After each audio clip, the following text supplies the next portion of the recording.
My engagement party was supposed to be the happiest night of my life. White roses, gold-rimmed champagne flutes, a string quartet tucked into the corner of the ballroom. For once, I thought I'd done something worth celebrating.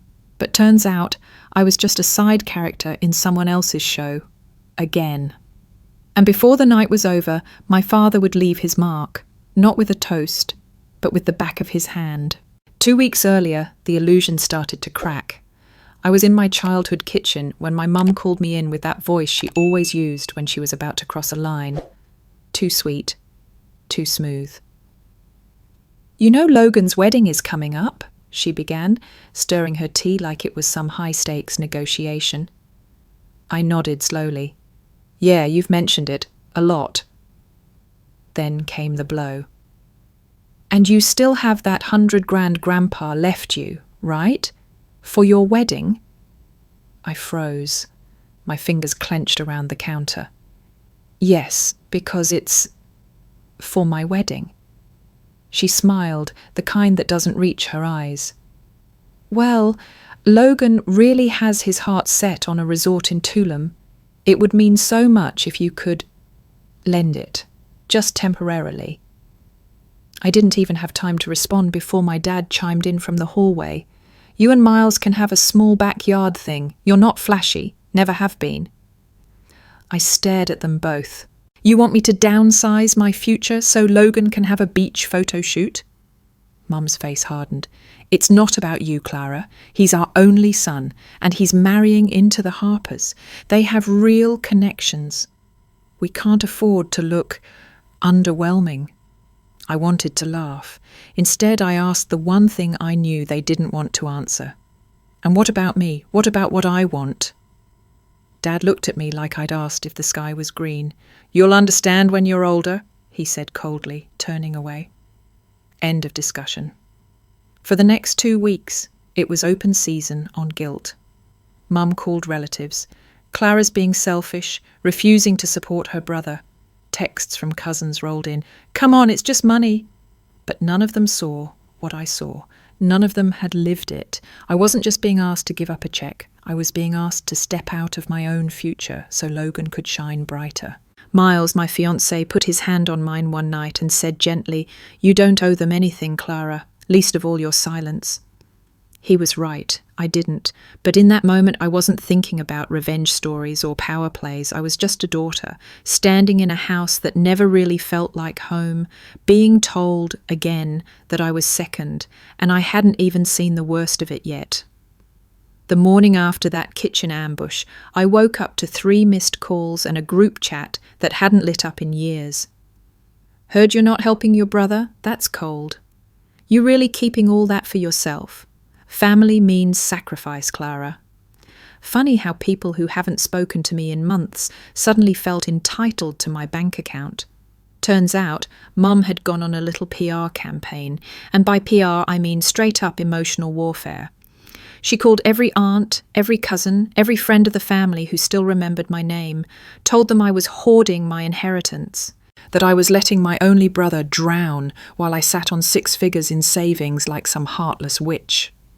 I wasn't just the black sheep now, I was the villain in a story I didn't even write. Miles tried to brush it off. "They don't know you. Don't let them decide your worth." But I could feel it. In every awkward silence, every "oh, you're Clara" at the engagement party walkthrough, I was radioactive. And the worst part? My parents didn't try to stop it. They didn't say, "Hey, that's still our daughter." They said nothing. They let the story run wild, like they'd been waiting for a reason to finally push me out of frame. I kept waiting for a moment of clarity, some sign that maybe they'd come to their senses, but all I got was a cold email from Dad titled "Final Chance to Reconsider." Like I was negotiating a contract, like my future was a mistake they needed to correct. I can't explain what that does to a person to be erased in slow motion by the people who once taught you how to write your name. It's the kind of pain that doesn't always look like pain. It looks like silence. It looks like people texting your fiancé instead of you because they don't want to make things awkward. It looks like a dinner table where everyone clinks glasses and no one makes eye contact with you. Have you ever had that moment? where your name is being spoken in rooms you're not allowed in. And even if you walked in, no one would stop whispering. If you know that feeling, yeah, I see you. Say whatever you need to in the comments, I'll be reading. Because at that point, I was done waiting for a seat at their table. I was about to build my own. They just didn't know it yet. The night of our engagement party, I wore a soft ivory dress with lace sleeves. I curled my hair the way my mum always liked when I was a kid, thinking, maybe, just maybe, tonight could be different. Miles looked at me like I was the only person in the room. The hotel ballroom was glowing with golden lights, clinking glasses, little bursts of laughter. From the outside, picture perfect. But under the surface, I could feel the crack forming. Logan showed up 45 minutes late, slightly drunk, wearing sunglasses indoors like some budget celebrity. He tossed his blazer on a random chair and made a beeline for the open bar. My dad clocked him immediately, nodded in approval, then turned his eyes on me. And just like that, the energy shifted. He walked toward me slowly, deliberate, like a man trying to keep his rage under control. "Clara," he said tightly, "we need to talk." I glanced at Miles, who gently squeezed my hand. "Can it wait?" I asked, half praying he'd let it go. Dad didn't answer. Just grabbed my wrist hard and pulled me toward a quieter corner of the room, but not quiet enough. "You're embarrassing this family," he hissed. I blinked. "What are you talking about? This is my engagement." He leaned in. "You selfish brat. You owe your brother everything. That money is mine," I snapped, my voice shaking.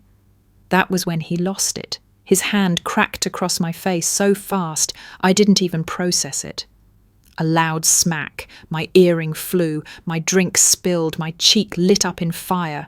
Everything froze. The music cut, the chatter died. I turned my head slowly, breath caught in my throat. Miles was already moving, shoving through the stunned guests. "You just hit her," he said, fury in every word. My mum gasped, but not in horror, in embarrassment, like I was the one who'd ruined the night. "Logan?" He chuckled nervously and took another sip of his whiskey. Dad didn't flinch. "She brought it on herself." "This is how she repays everything we've done?" No one moved, no one said a word, and that's when something inside me snapped. Not loud, not dramatic, just quiet, final. I looked at Miles. "Let's go," I whispered. We walked out without another word. The silence behind us followed like a second skin. I didn't cry in the car, I didn't scream.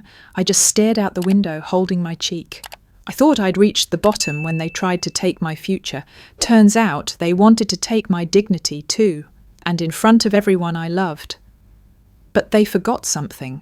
I still had one thing they didn't know about, and it was time I used it. The next morning, my cheek still burned, but it wasn't the sting that haunted me. It was the silence. No missed calls, no apologies, no "Are you okay?" from my parents. Not even a text, like it never happened, like I never happened. Miles made me coffee and sat with me at the kitchen table in quiet support. He didn't push, he didn't lecture. He just watched me sit with my thoughts, watched me go somewhere far inside myself. "I think I need to do something," I finally said. He nodded once. "I know, just whatever you do, do it for you." That's when I remembered the envelope. Buried in the back of my filing cabinet, under old leases and expired warranties, was a thick manila folder. My grandfather's handwriting still clear on the corner.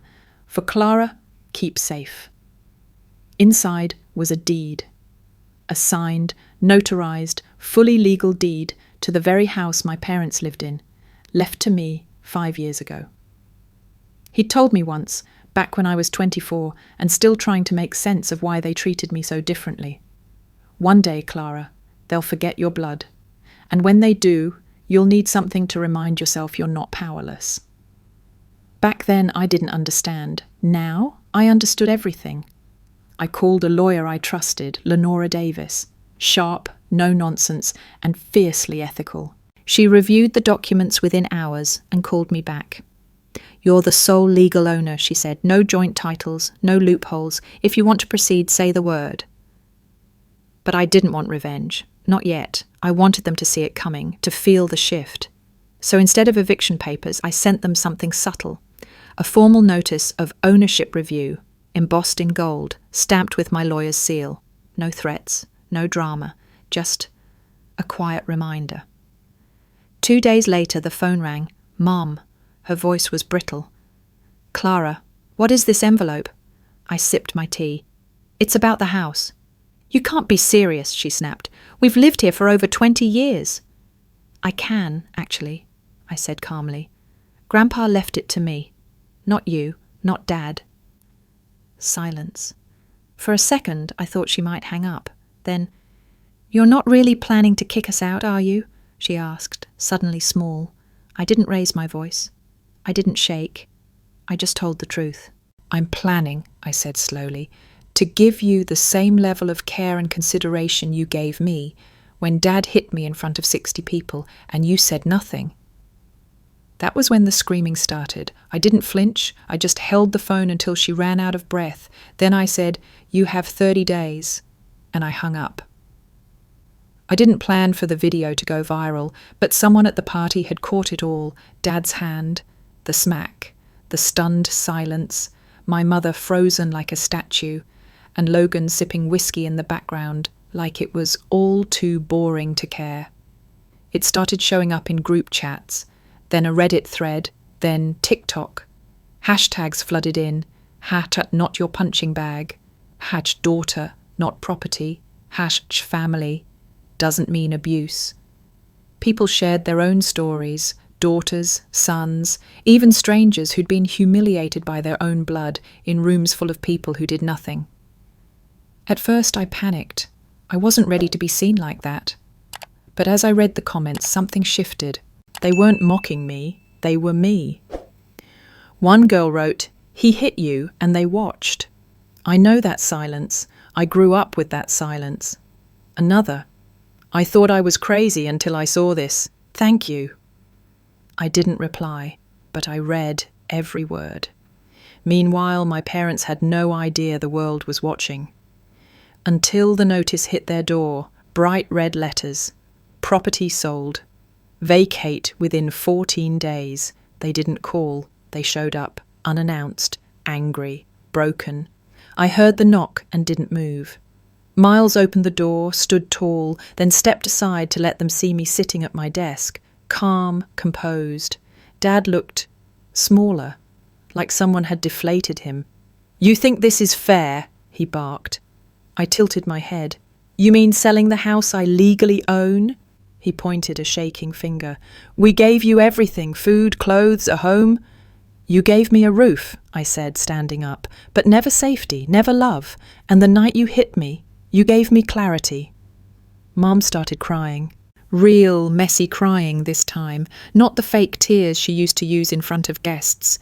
"We have nowhere to go," she sobbed. "We're your parents." I didn't yell, I didn't cry, I just said, "You made your choices, now I'm making mine." They begged, I watched. For the first time in my life they needed me, and I finally understood what it meant to walk away.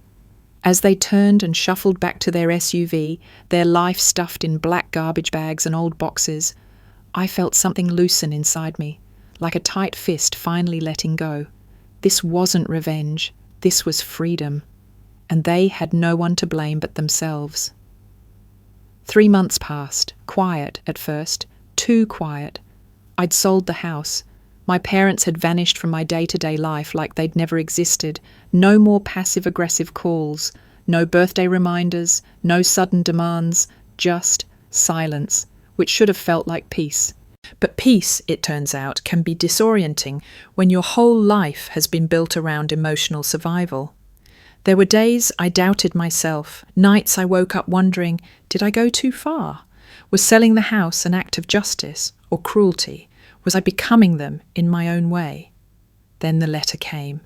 It arrived in a plain white envelope, scrawled with my mother's handwriting. No return address, no subject, just my name. I left it unopened on the kitchen counter for 2 days. I wasn't sure what I was more afraid of, another manipulative guilt trip or, worse, an apology that would tear open everything again. When I finally opened it, I braced myself. Inside were 4 paragraphs. We raised you. We clothed you. You've destroyed your family out of spite. Your father's health is declining. The house you sold was your home too. Are you proud of yourself? No mention of the slap, no ownership, just one last attempt to twist the knife while calling it love. I didn't cry. I just burned the letter in our fire pit. Miles stood beside me, silent, holding the lighter until I was ready. He didn't say anything. He didn't need to. That moment, watching the paper curl and blacken in the flame, wasn't about rage. It was about letting go, finally. 2 weeks later, I got a call that changed everything. "Clara Easton?" the voice asked. "Yes?" "This is Gregory Harper. I believe we met briefly back when you interned with our firm in DC. My brain scrambled to place him. "I've been following your work," he continued. "That housing equity project you started after your non-profit went viral. It's incredible. We're opening a new branch in Seattle. I want you to lead it." "An executive role?" I asked, stunned. "Full control, full salary, full freedom." I accepted without hesitation. That night, Miles and I packed boxes in quiet disbelief. Not because we didn't think I deserved this, but because for once, someone else did too. Our new life in Seattle bloomed. I took the job. I built a team. I found myself working with women, brilliant, battered, brave, who had their own stories of being cast out by the people who were supposed to love them. I started something new. I called it the second room. It was a shelter, yes. But more than that, it was a space for women who'd been told they didn't deserve even a first room. It stood exactly where my parents' old house once was. I didn't put my name on the sign. But carved into the entrance stone were 5 simple words, "For the ones left behind." 3 months after that, I was invited to speak at a National Housing Justice Gala in Los Angeles. I didn't plan to talk about what happened. I was just there to represent the work. But something shifted when I stood on that stage, looking at a room full of polished strangers. I cleared my throat. I was beaten at my own engagement party by my father in front of 60 people, and no one stopped him. The room went completely still. I didn't name names, but someone had recognized me from the video. It had resurfaced recently in a new wave of #family-does-not-equal-safety. What hurt the most wasn't the hit, it was the silence afterward. Not just from my parents, but from everyone who watched and did nothing. I paused. Sometimes the deepest wounds aren't the ones that bruise. They're the ones that tell you over and over again that your pain isn't real enough to matter. And then I took a deep breath and said, "So I built something for the people who were told they didn't belong anywhere. I call it the second room, because some of us were never allowed the first." When I stepped off stage, the applause was deafening, but what mattered most came later, near the elevator. A woman, maybe in her 20s, approached me. Her eyes were red but steady. "My dad made me give up my savings so my brother could go to law school," she whispered. "They told me it was my duty, but now I don't think I was wrong." I hugged her, tight. Not because I had the answers, but because I finally understood the weight of having none and still moving forward anyway. Ever felt like your family erased you and still expected gratitude? If that struck a nerve, I see you. Dropper, I'm still here if you've ever had to rebuild from silence. You're not alone, you're not broken, you're just not done yet.